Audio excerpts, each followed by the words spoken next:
Let's join Dave Kelso of Northern Hideaway on fishing for Maine muskie in the St. John River of Maine. What I do when I get a fish next to the boat, I use primarily bait casters.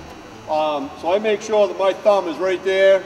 I can hit the spool and let him peel it out, and I'll just use my thumb as a drag. You don't have to do that so much with monofilament. So like I say, it's 6 of one, half a dozen of another.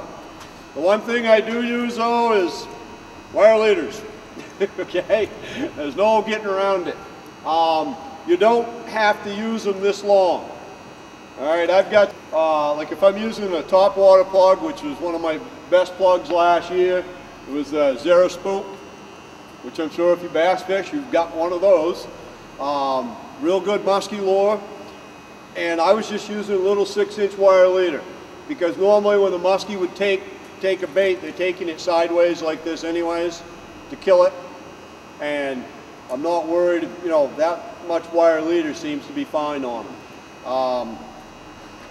You'll notice these ones are long. I tend to use the longer ones trolling more, because the longer ones, that's why you look at that wire leader is a little kinked up, and that's from trolling. But the longer wire leaders got a little bit better swivels in them, so if I'm using spoons, they don't twist my line. You know, you can, I have gone out now and I've bought some of the plugs that are, you know, just designed for muskie. These are a couple of my favorites, but you know, this was actually a lure that I used bass fishing. Works fine. Probably the best lure we had all last year was the J13 size Rapala, in both jointed and solid. And then this winter, traveling around to different shows, I've actually sat in on some other muskie seminars put on by muskie pros from across the country, and they're all telling me, oh, it's the secret lure now of muskie fishing. And I'm like, oh, I stumbled on that one by mistake. Predominantly in the St. John, you've got chubs and suckers, and there are a few brook trout that they're still feeding on. And like on the Big Block where I am, where our camps are located, we've got a lot of yellow perch, and they're all about this size. That's why I think these work so well. Another one that I caught some fish on last year, I really like, I like them bass fishing, I just went up in size, was the plastic swim baits. These worked real well. Oh, and the other thing, I can't forget these, the finesse fish. This is the large saltwater size, but the 6-inch, like the Zoom Fluke, same thing. 6-inch size was working well with these. Just got to use a little bit bigger hook. A few other things that you'll want to carry muskie fishing with you.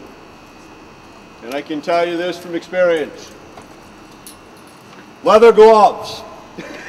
Make sure everybody in the boat has a pair. Okay?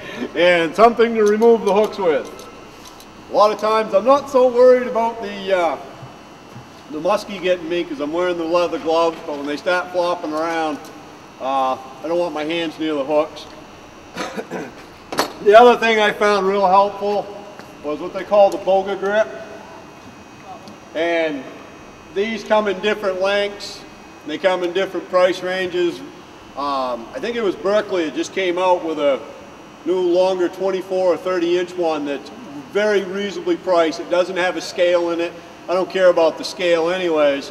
I just want something to get the fish in the canoe. You can net a muskie, and that's fine. There again, through my bass fishing, I'm practicing catch and release.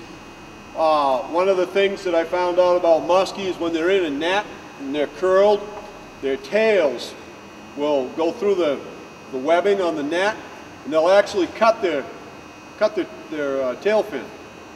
Okay, so to get around that, small fish, whenever I could, I was just reaching down, lipping them and lifting them out of the water. Frabill has come out with a net specially made for muskie fishing that when a muskie's in it, the webbing won't cut their tail. And that's why if you watch the muskie fishing shows, you'll see A lot of the guys using those cradles. Now if you've ever seen that, it's just two long sticks with some net in between. Set it in the water, they pull the fish in and then close it up and lift it up. And that's fine and dandy if you're fishing out of a boat, but up on the St. John River, it's canoe only. Oh, really?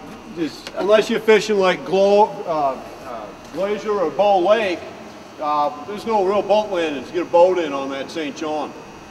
So fishing out of a canoe, unless everybody in the canoe knows what they're doing, kind of leaning over the sides, not recommended, especially when you got somebody who's got a 36-inch fish on for the first time.